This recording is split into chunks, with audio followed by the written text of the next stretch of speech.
좋아요와 구독하기는 사랑입니다. 네, 안녕하세요. 2019년 7월 19일 한 발 앞서 소식을 전하는 고품격 부동산 토크쇼 부동산 별별스에 오신 여러분을 환영합니다. 자, 부동산에 관련된 다양한 이슈들을 다루고 있는데 일단 뭐 다양한 이슈가 있는 것 같아요. 그런데 소장님이 생각하시기에는 이슈가 있는 것 같아요, 없는 것 같아요? 뭐 지금 지난주부터 네. 아주 빅화두가 네. 슬금슬금 나오더니 이번 주 들어서도 뭐 계속 이어지면서 얘기가 되고 있고. 아, 그래요? 네. 네. 그럼 뭐 트래픽도 굉장히 많이 올라가고. 그래서 전체적으로 트래픽이 7월 들어서 음.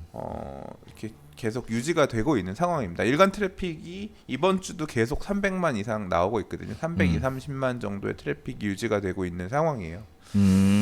이게 한 주 동안 그러면 현장 이슈 뭐 이런 거 들은 거 있으세요? 현장 이슈요. 네. 그러니까 지금 뭐 시장 동향에 지난주부터 대한, 이번 주까지 가장 핫한 이슈는 역시 분양가 상한제. 분양가 상한제. 민간 택지의 분양가 상한제가 어떤 영향을 끼칠 건지, 당장 나한테 얼마나 손해로 다가올 건지 등등 이런 문제들이 사실 가장 핫하고요. 이 내용에 따라서 이제 각 정비 구역들마다 지금 머리 아픈 곳도 있고, 저도 머리 아프고. 그렇군요. 네, 지금 뭐 할 듯 말 듯 뭐 이런 식의 어떤 언론 보도들을 보면서 좀 혼란해 있는 상황이기도 하고, 계산기 두드려 보기도 하고, 다 이제 그 부분이 가장 핫한 이슈입니다. 네. 그렇군요. 저는 한 주 동안 있으면서 이런 얘기를 좀 들었어요.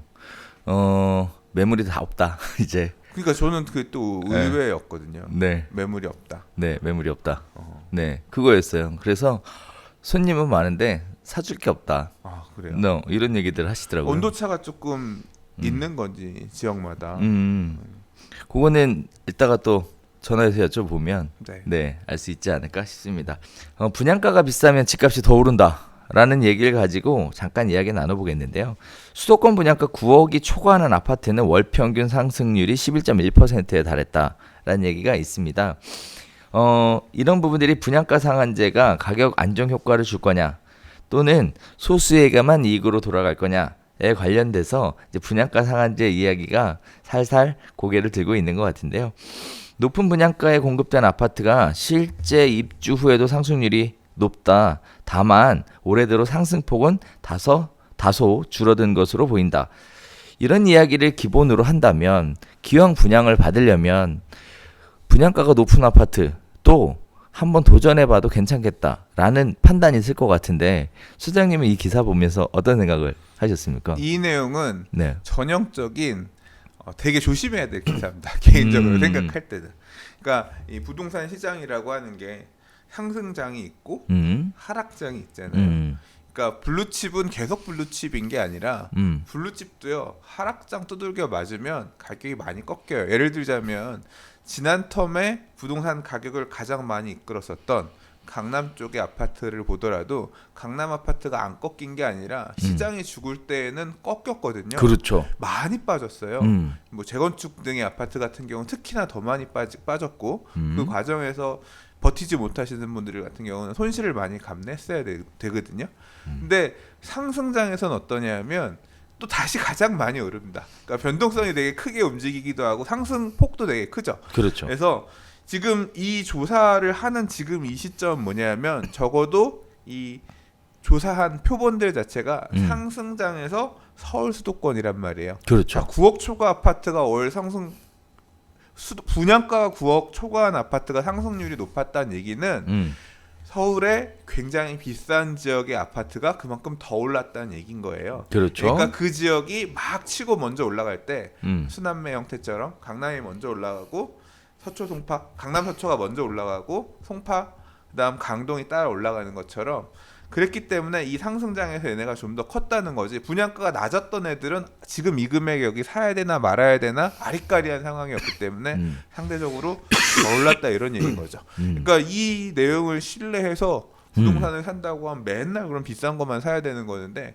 사실은 지난 상승장의 마무리 시점에 고분양가로 분양받았던 아파트들이 마탱이가 간 게 많아요. 그러니까 있어요. 그러니까 예를 들자면 그 당시에는 중대형 평형이 있었는데 중대형 평형의 분양가가 중소형 평의 분양가보다 평당 분양가가 훨씬 비쌌거든요. 그렇죠. 고급으로 준다 이렇게 하면서. 그렇죠. 근데 그런 애들 중에 보면 뭐 가격 회복을 제대로 못한 단지들, 근데 가격 회복의 문제가 아니라 거래가 잘 안 되거나 이런 사례들도 많이 있었단 말이에요. 그래서 이 기준을 절대적으로 적용하면 안 되고 제가 생각할 때는 적어도 긴 조정장 이후에 다시 부동산 가격이 반등하기 시작할 때는, 다시 올라가기 시작할 때는 이런 주요 인기 지역들 또는 비싼 지역들을 먼저 가격이 선도하고 그 다음 쫓아가는 거기 때문에, 그런 시장에서 좀 더 비싼 아파트를 봐야 되는 게 맞다. 얘가 먼저 더 선행할 가능성이 있기 때문에 그런 측면에서 이해를 해야지, 아파트가 비싸야, 분양가가 비싸야 무조건 더 올라, 이런 식으로 맹신하면 안 된다.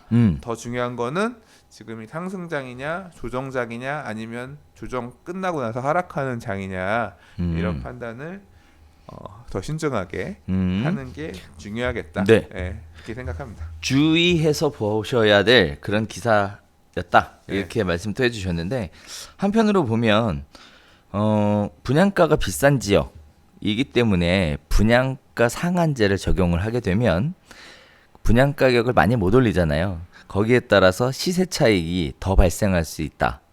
그래서 오히려 더 소수에게만 이익이 돌아가는 분양가 상한제가 될 것 같다.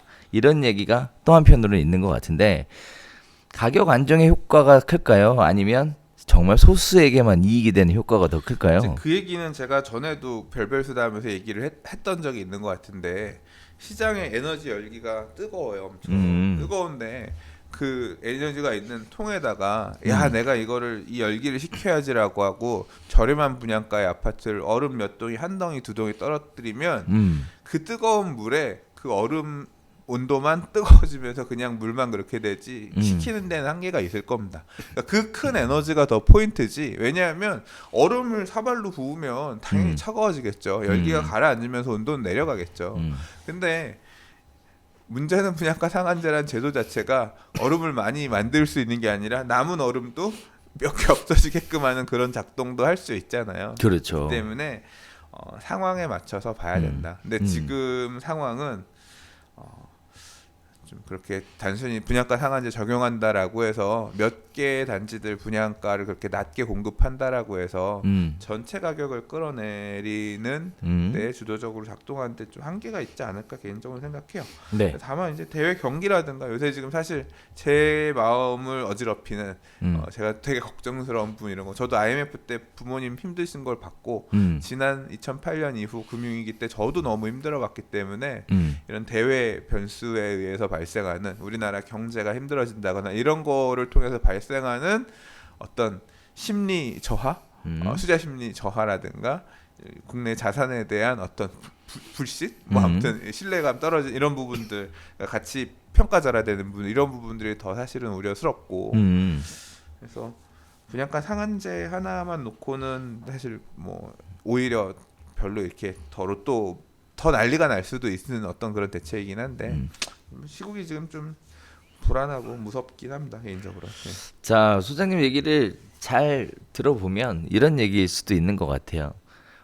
분양가가 비싼 지역이 가격 상승폭이 크다. 따라서 분양가가 비싼 지역에 분양가 상한제를 하면 단기적으로는 가격을 좀 잡는 이런 효과가 있을지 모르겠지만, 시장의 에너지가 뜨거운 상황에 분양가 상한제만 시행한다고 해서 시장의 분위기가 가격이 안정화되는 형태까지 가는 걸 기대하기는 좀 어려울 수 있다. 단기적으로. 네. 네. 자, 이렇게 말씀드릴 것 같고요. 뭐 극소수의 이익을 보는 사람들이 생길 수도 있겠죠. 네, 그런 부분들도 여건에 맞춰서 하시는 거니까 상황에 따라 현명한 선택을 하시는 게 필요할 것 같고요. 주의해서 볼 기사다. 이게 오늘 포인트인 것 사실 같아요. 오늘 이따가 분양가 상한제 얘기 기사를 좀 더 얘기해 놓은 게 있기 때문에 네네. 나머지 얘기 그때 좀 더 하겠습니다. 좋습니다. 네. 자, 저희가 이번 주에 준비한 소식은 여기서 인사드리도록 하겠습니다. 저희는 다음 주에 또 새로운 소식 가지고 찾아뵙도록 할게요. 감사합니다.